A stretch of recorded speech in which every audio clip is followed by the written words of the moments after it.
എന്നെ കൊണ്ട് പറ്റൂല, നിർത്തി പോവാണെന്നുള്ള സിറ്റുവേഷനിലേക്കും ഒരുപാട് പിള്ളേരിപ്പോൾ ഉണ്ടാവാം. നീറ്റ് പ്രിപ്പറേഷൻ സ്റ്റാർട്ട് ചെയ്ത് ഫസ്റ്റ് 2 മന്ത് ഒരുപാട് സ്ട്രഗിൾസിലൂടെ ഒരുപാട് കുട്ടികൾ കടന്നു പോകുന്നുണ്ടാവും. എക്സാംസും തുടങ്ങി മാർക്കുകളൊക്കെ കുറഞ്ഞ് ഒരുപാട് സങ്കടത്തിലിരിക്കുന്ന ഒരുപാട് പിള്ളേരുണ്ടാവും. അപ്പോൾ ഞങ്ങളും ഇതേപോലെ നീറ്റ് സ്റ്റാർട്ട് ചെയ്തപ്പോൾ ഫസ്റ്റ് 2 മന്ത് ഒരുപാട് സ്ട്രഗിൾ ചെയ്തിട്ടുണ്ട്. പഠിക്കണ കാര്യത്തിലും മാർക്കിൻ്റെ കാര്യത്തിലും ഒരുപാട് സ്ട്രഗിൾ ചെയ്തിട്ടാണ് ഞങ്ങൾ വന്നിട്ടുണ്ടായിരുന്നത്. ഫസ്റ്റ് ഞാൻ വന്നോണ്ട് തന്നെ എനിക്ക് എന്താ പറയുക, ഭയങ്കര ബോറായിരുന്നു. ആദ്യത്തെ ഒരാഴ്ച മൊത്തം എന്തെല്ലോ ആയി. അങ്ങനെ ഞാൻ നിർത്തിപ്പോകാനും വിചാരിച്ചിന്. പിന്നെ ഒരാഴ്ച ഞാൻ രണ്ട് ദിവസത്തേക്ക് വീട്ടിൽ പോയിട്ട് ഇങ്ങനെ വീട്ടുകാരോട് സംസാരിച്ച് അങ്ങനെ റെഡിയായി. പിന്നെ തിരിച്ചിങ്ങോട്ടേക്ക് തന്നെ വന്ന് ഹോസ്റ്റലിലേക്ക്. പിന്നെ അവർ ക്ലാസ്സിലായിട്ട് അങ്ങനെ പോയി. പിന്നെ അങ്ങനെ റെഡി ചെയ്താൽ എന്തായാലും തുടക്കം തന്നെ എന്താ പറയുക, നമുക്ക് റെഡി ആവില്ല. കാരണം വെച്ചാൽ അത്ര കാലം വരെ നമ്മൾ വീട്ടിൽ തന്നെ ഉണ്ടല്ലേ. ചെറിയാൾക്ക് ഹോം സിക്നെസ് ഉണ്ടാവും.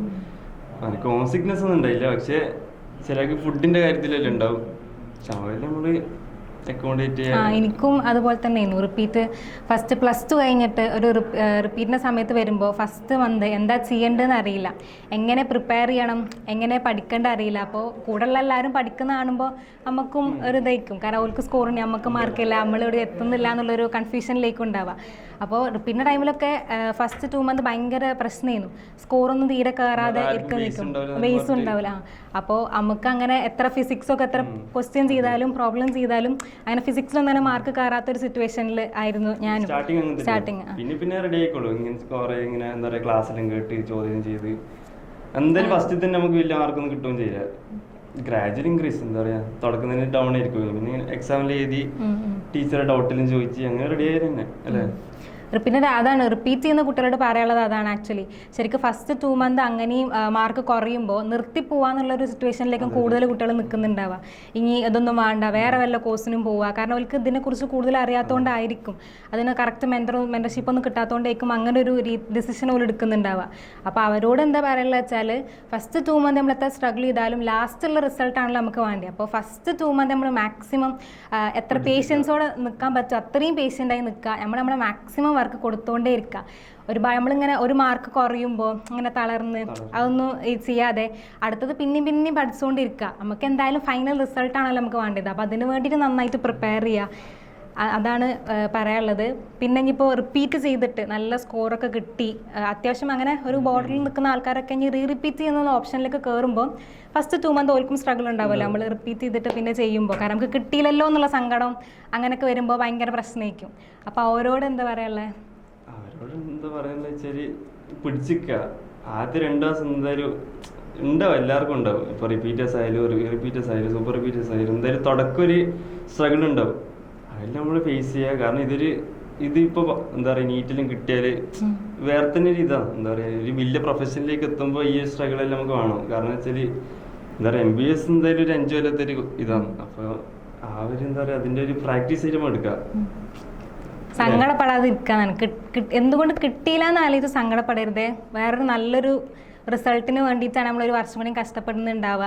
അപ്പോൾ ഒരിക്കലും റിപ്പീറ്റേഴ്സൊക്കെ റിപ്പീറ്റ് ചെയ്തിട്ട് റിപ്പീറ്റിന് പോകുന്ന ആൾക്കാർ അല്ലെങ്കിൽ സൂപ്പർ റിപ്പീറ്റിന് പോകുന്ന ആൾക്കാർ ഒരുപാട് വർഷം ചെയ്യുന്ന ആൾക്കാരുണ്ടാവും. ബോർഡറിലെത്തിയിട്ട് പോകുന്ന ആൾക്കാരുണ്ട്. അപ്പോൾ ഓരൊക്കെ ഭയങ്കര സങ്കടത്തിലേക്കും ആദ്യം ഇനി ചെയ്യണോ വേണ്ടേ, ഇനി ഒരു വർഷം പോകുമെന്നുള്ള സങ്കടത്തിലേക്കും. അപ്പോൾ ഓരോടൊക്കെ പറയാനുള്ള കോഴ്സ് നല്ലത് നമുക്ക് ഇഷ്ടമുള്ളത് പഠിക്കുന്നതാണല്ലോ ഏറ്റവും ബെസ്റ്റ്.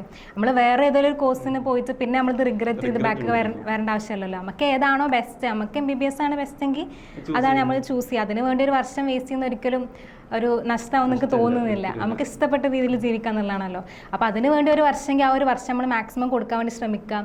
അപ്പോൾ അതിന് അങ്ങനെ സങ്കടപ്പെടാൻ എനിക്കും ഉണ്ടായിരുന്നു. റിപ്പീറ്റ് ചെയ്ത സമയത്ത് റിപ്പീറ്റിന് കയറുമ്പോൾ ഫസ്റ്റ് 2 മന്ത് ഭയങ്കരമായിട്ടൊരു ഇടങ്ങേറായിരുന്നു. ഇനി തന്നെ പഠിക്കണമല്ലോ, ഇത്രയും കഷ്ടപ്പെട്ടിട്ട് കിട്ടിയില്ലല്ലോ എന്നുള്ളതായിരുന്നു. പക്ഷേ ഇപ്പോൾ ഭയങ്കര ഹാപ്പിയാണ്.